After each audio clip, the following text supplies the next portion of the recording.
given daylight moment across America, approximately 660,000 people. 660,000.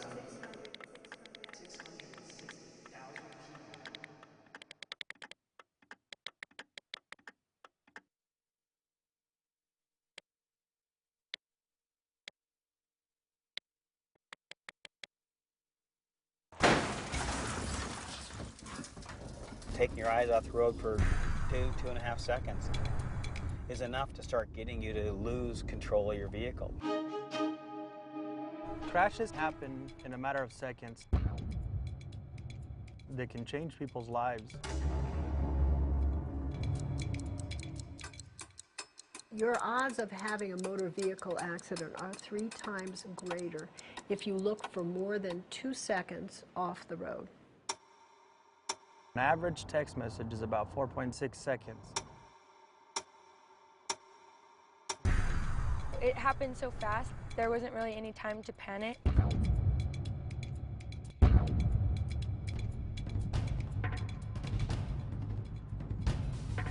There's a period of about 300-400 milliseconds when you get too much information at once where you can't really see something. I remember spinning, but it just was so fast.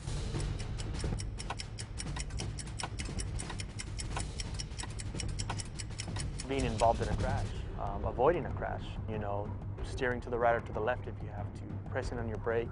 All of those things happen in a matter of seconds that are imperative when you're driving. Approximately 75% of teen crashes are caused by distracted driving.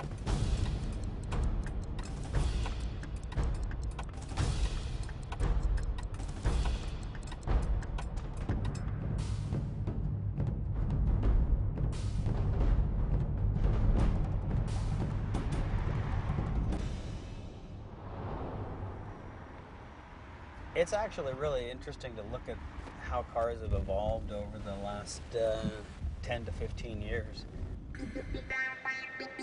With some of the wireless technologies that we can bring into the car now, it can send and receive emails, you can make internet searches, you can do GPS, you can make movie reservations or post to Facebook. We just saw a report that says 1 in 4 drivers have used the internet to make an internet search while they're driving. So now I'm going to put this eye tracker on you. So carefully I'll put it over your head. So this is an eye tracker. It's one of the devices we use to study where people are looking when they're driving. You get side mirrors on either side, you get a rear view mirror. It's just like you'd be driving on the road, except it's in the laboratory. We know that if you don't look where you're driving, you're going to be impaired. Well, with a lot of the advanced electronics in the car, there's all these things that you're looking at besides looking out the roadway.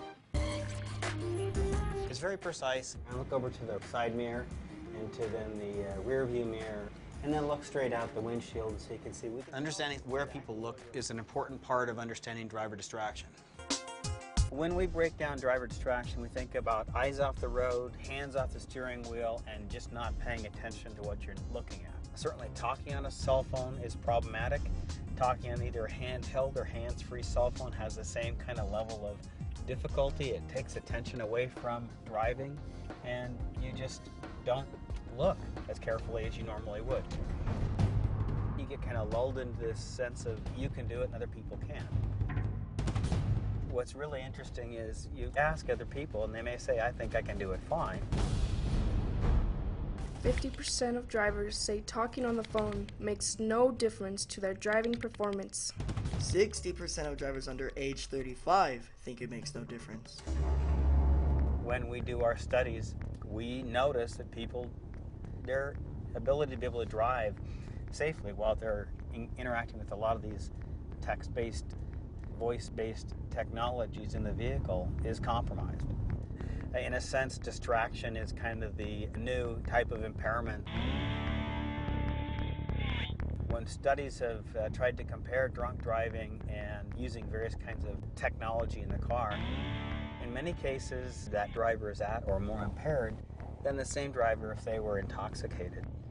Some of the telltale signs of distracted drivers on a cell phone would be the weaving back and forth in their lane, slowing down, speeding, stopped at a stoplight, and the light is green, and they're not moving.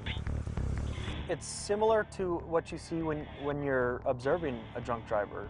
If you think about texting, the average time it takes your eyes off the road is about 4 seconds. Texting takes your eyes off the road an average of 4.6 seconds. And we know if you take your eyes off the road for even 2.5 seconds, you start to see problems. That's why texting is such a bad combination when it comes to driving. It takes your eyes off the road long enough that you simply are no longer really looking where you're going, and it's a recipe for disaster. 1 in 4 teens respond to a text message once or more every time they drive. I have a friend who always texts and drives. I was on my motorcycle, I was at a stoplight, I was sitting there texting, and as I was taking off, I was reading the message and not paying attention, and I flipped my bike. Driving and texting, it's like having a blindfold and not looking at the road. If you're in a car accident and you're at fault for the car accident, many times the other party will request your cell phone records. The reason that they're requesting your cell phone records is to determine if it was part of the cause of the car accident. If it was, you can be pursued civilly, which is monetary damages, or you can be pursued criminally, which is fines and or jail time. The reason I'm pulling you over today is because you're using your cell phone. If we believe that someone is talking on a cell phone or texting, we can actually take the cell phone from the person, tag it into evidence, and then we write a warrant for it. If you're not paying attention to the road, if you're listening to your radio or on your phone, it just increases those odds of getting in an accident. Taking your eyes off the road is just an unsafe activity, but keeping your eyes on the road isn't sufficient. You also have to really be attending to what you're doing while you're driving. When you start doing too many things at once, you don't do that one thing as well, i.e. in this case it would be driving. So you can see that's what your brain would look like if you're being distracted. So there's a certain network in the brain that comes on that tries to help you process things more, but your brain has to work a lot harder when you're trying to do two things at once and when you're distracted. As you try and do more and more things, you get more and more distracted. So there's a period of about 300-400 milliseconds when you get too much information at once where you can't really see something. So that's an intentional blindness. If you're focused on doing something like texting, then you're going to miss a whole lot of other things that are going on in your environment. With the inattention blindness, it's linked to something called situation awareness. I need to be aware of the driving situation, where I am, what the driving conditions are like. Is somebody following me? What's the speed? Are there children present? And all those other kinds of things that a defensive driver would notice. Those require attention to be able to notice all those sources of information. When you're texting, you're looking down, you have to coordinate your hand motion where you're going to be moving your fingers. Typically you're looking at the visual display to see if your message is accurate. And then you're also thinking, so you have to sort of put extra cognitive effort into doing that task. A lot of people, when they're driving, they're trying to text and they misspell words, and you try to go back with your spell check and make sure your spell check didn't change it to something that it was totally not supposed to be there. So it takes a good 30 seconds. A lot of times people will try and actually park their hand and steer with their knees or steer with their wrists or something like that and try and send a text. Even if you're trying to hold it out there so it's right in front of you as you're driving, that's not safe. The reason it's not safe is because you're either looking at the phone or you're looking out the roadway, but you're not looking at both. You're kind of just switching attention back and forth. And if you focus on the cell phone to kind of read a text message for 3 or 4 seconds, that's 3 or 4 seconds that you're driving without looking where you're going. 20% of teens and 10% of parents admit that they have extended multi-message text conversations while driving. It's just your typical morning in November. Football season had been going on. Our kids had made the playoffs again, and so everybody's really excited about that. The girls were just starting basketball season. They were having their first scrimmage that night. I was at school. She was supposed to be there at 9:30 for a college class. When she didn't show up, the aide came to find me. She was taking a lot of college credit classes, and she didn't have to be at school till 9:30. And I yelled out in the hall there, said, "Alex, bye." She went, "Wait." She does what she always did. She came out and gave me a hug, and I kissed her on the forehead, and I said, "Be good today," and I left. And my wife calls me and asked if she was up, ready for school. And I said, "Yeah." She goes, "Well, she didn't make it to school." And I knew right then something wasn't right. You have that gut feeling. And as I headed down that old county road, and I actually drove past the wreck because I saw it out in the middle of the field, but I'm like, that didn't even look like our truck because it was all crushed and bashed. And I slammed on my brakes and I backed up and then I jumped out of my car and ran to her truck. I said, "Alex, what have you done?" And I got there and she wasn't in her truck. And I started hearing this noise, and I walked around the truck, and that's when I found her. She was just going in and out of consciousness. She would start moaning and trying to move, and she just couldn't move. My wife called me later and said, "I found her. She's rolled her truck, and I'm with her." I got there, and we stood outside the ambulance. That's all we could do. Can't do anything. You're helpless. The most devastating news a parent can hear is when a doctor comes out as soon as you get there and says, "We've done a lot. She's really damaged." They came out and told us that we need to go see her, tell her, say our goodbyes. I was playing a game on one of my cousin's phones, and my dad comes in. And he takes my hand, and instead of going for the door, he turns to a chair. And I'm thinking, this isn't right. He's supposed to be taking me to Alex's room because she's alive and I'm going to get to see her now. And then he told me that she went to be with Jesus. And then my pawpaw comes in. I just remember he went like this. And I went and I sat on his lap. I had never seen my pawpaw cry before, but I saw him cry then. And that was even harder on me. I'm sorry.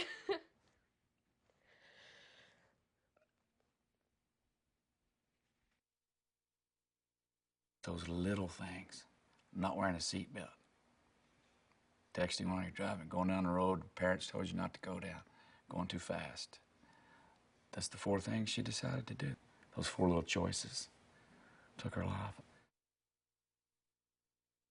I couldn't sleep at night knowing that she was supposed to be right in the room next to me, but she wasn't.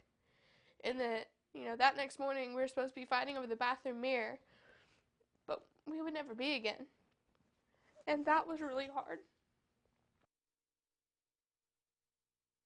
And it happens at least 11 times a day, just for teenagers. It happens every day. And I know that today, and here it is, most of the day is gone. And there's a lot of parents, after a sleepless night tonight, they're going to have to plan a funeral.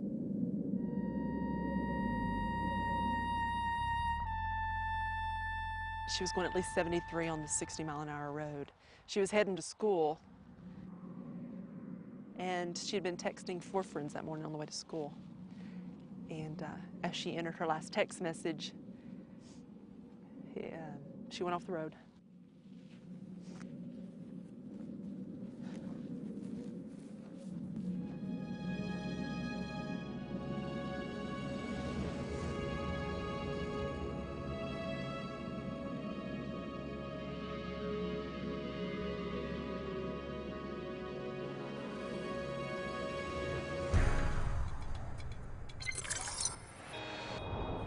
When you look down the microscope, the first thing you see in a teenage brain,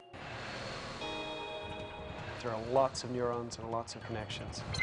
You'll never have more individual brain cells than you have as a teenager, and that's billions of individual brain cells, probably 85, 100 billion nerve cells.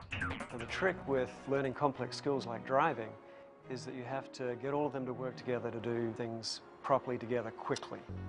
If you think about the number of things you're doing, just driving a car, when you're starting, when you're learning to drive, you're consciously training lots of different muscles, nerve circuits to come online. I mentioned accelerator and brake. Trying to do those two things smoothly and in concert actually involves millions of brain cells. And they all have to work together at exactly the right time. Not roughly the right time, within milliseconds. And that fine-tuning requires individual neurons to change their shape, to connect up in really intricate and precise ways. So that's just accelerator and brake. Throw in a clutch, throw in an indicator, throw in some rain. You've got a lot of visual cues, you've got a lot of motor cues, you've got a lot of things that are trying to push and pull against each other with millisecond resolution.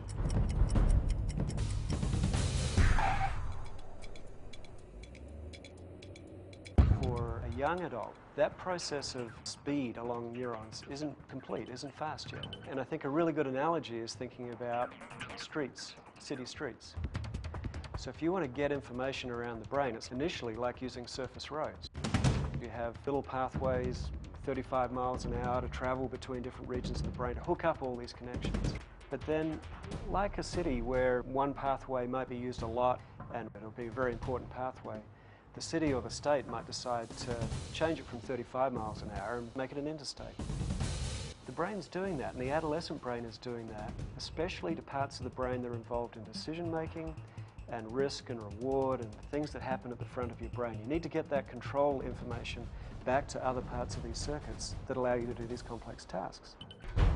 So the brain builds interstates. It turns 35-mile-an-hour roads into actually 350-mile-an-hour roads by wrapping these pathways with a special protein.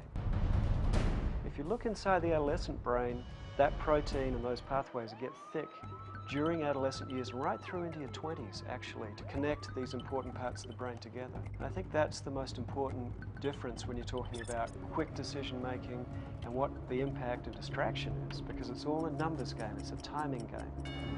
So setting all that up is something that's happening through teenage years with the handicap of some of the pathways aren't real quick yet. So you can learn the rules of the road. You can learn what you're meant to do. But trying to learn how to respond to unexpected incidents is a very complex thing that requires these connections of millions and billions of nerve cells. So the first couple of times you drive, you're concentrating on just me, making sure I do it all right, making sure I can turn the wheel correctly and get everything right. But then over years and years of driving, you've experienced thousands, tens of thousands of different situations that all change the shape of your brain. They all change individual synaptic connections, connections between brain cells, and that is refined so that next time that something a bit like that happens, you've got an algorithm. Your brain can respond quickly to something that might have happened like this before. You can do that well at 23. Could you do that at 15? You don't have the index, you don't have the library of things to look into and the connections that allow that to happen. Big difference. We find that probably the biggest group that suffers impairments are the people who are just learning to drive, our teens.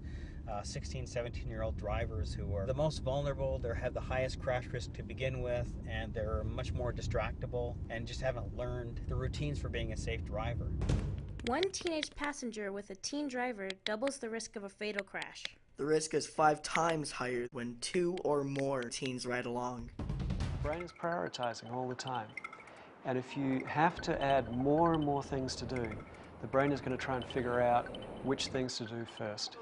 And someone screaming in your ear, "Look at that girl right there. What is she wearing?" is going to take precedence over something peripheral, quite small, that might be happening over here, that might be the big truck that's coming in that's going to take you out from the side. Oh my God. But at that moment, your brain has decided to concentrate on who's speaking to you from the back seat. And that prioritization is what gets you into trouble. So small distractions have big consequences. There's really no one who can do many things well at once. Teens report they have seen their parents driving and talking on a cell phone, 91%. Text messaging while driving, 59%. The distracted driving behavior reported by teens mirrors the poor driving habits of their parents. When you start interacting with technologies, sending a text message or voice texting, for example, you stop scanning. You tend to stare straight ahead. You kind of zone out and kind of just become kind of a little robot staring straight ahead. But you're not scanning the sides. You're not looking as actively for potential hazards. Look to the left. Look to It the is right. very difficult to pay attention to things unless you're focusing and looking ahead. That's called foveal vision. Look to the center. And that's where you get to see the most detail through your fovea, which means basically straight on. Even if you were to look at me, you know, see how rich this is, but then without moving your eyes, look at here, you can't really process a lot of stuff out here, right? This is your peripheral vision. This is sort of your foveal vision. As humans, we're trained to look at things straight ahead, and that's where we process all of our information. Doesn't mean that you don't see things out here. Obviously, if something unexpected happens, the first thing you do is you swivel your head or your eyes to look at whatever it is that's unexpected and moving fast in your peripheral vision. It's called an orienting reflex. That's why you always move your head so you actually can see what you want to look at.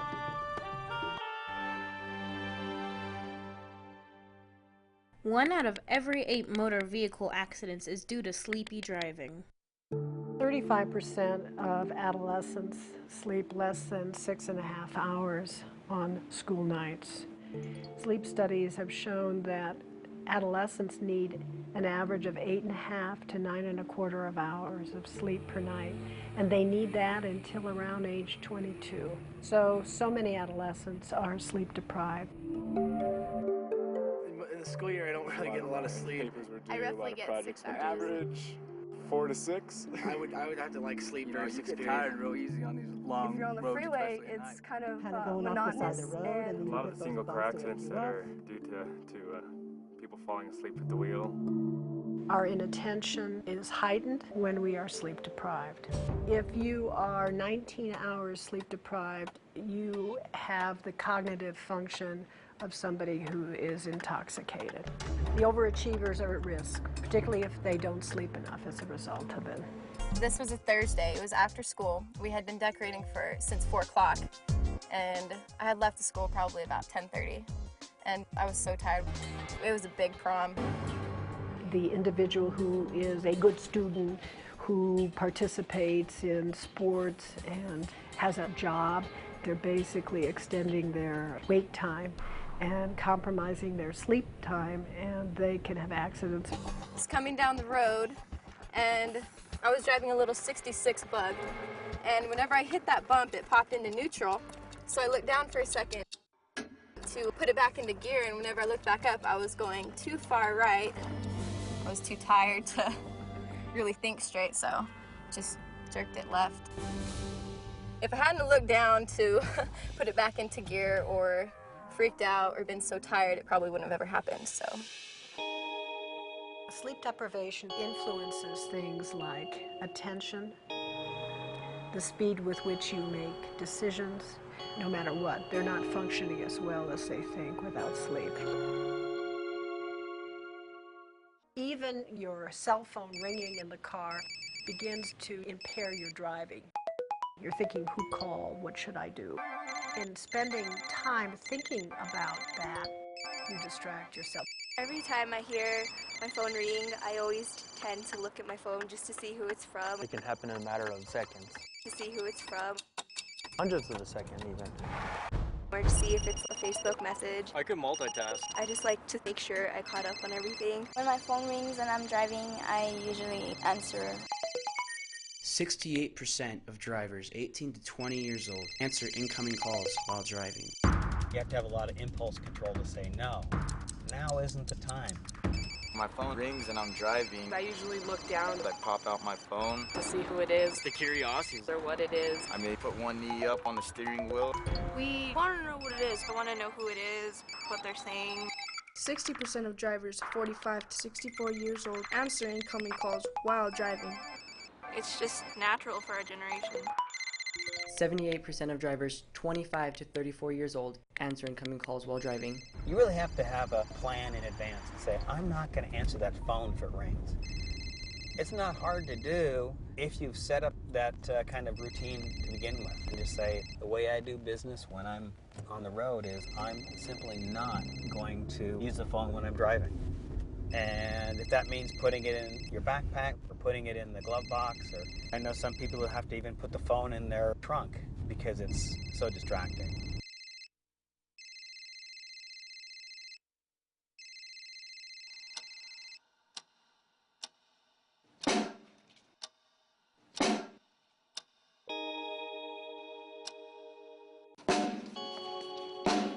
Last year, we lost 126 people to drunk driving, over 1,400 injuries.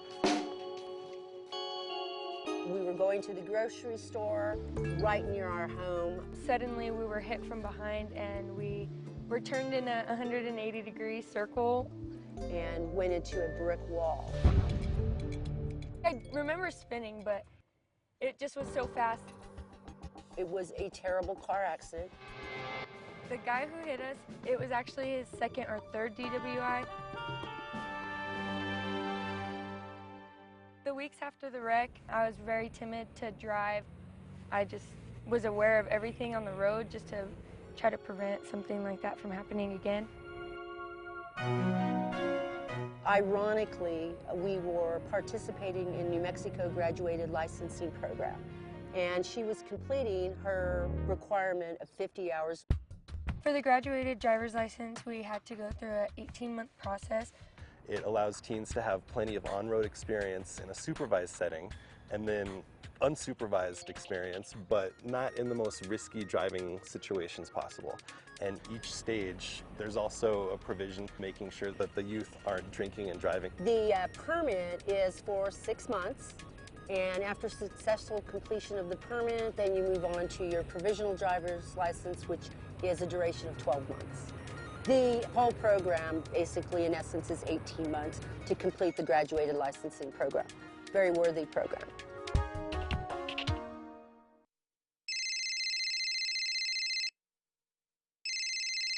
I think a lot of people, including myself, are addicted to technology because we've all grown up with it. You could take someone's life or take your own life. It's just not worth it. Is that phone call, is that text message, is that status update you're sending that important that you're risking your life as well as others? I either turn my phone off or toss it to the back, put it on silent so I wouldn't know that I have a text. Sometimes I put it in my glove box because I know if it's on the seat or in my cup holder, I will have the temptation to text.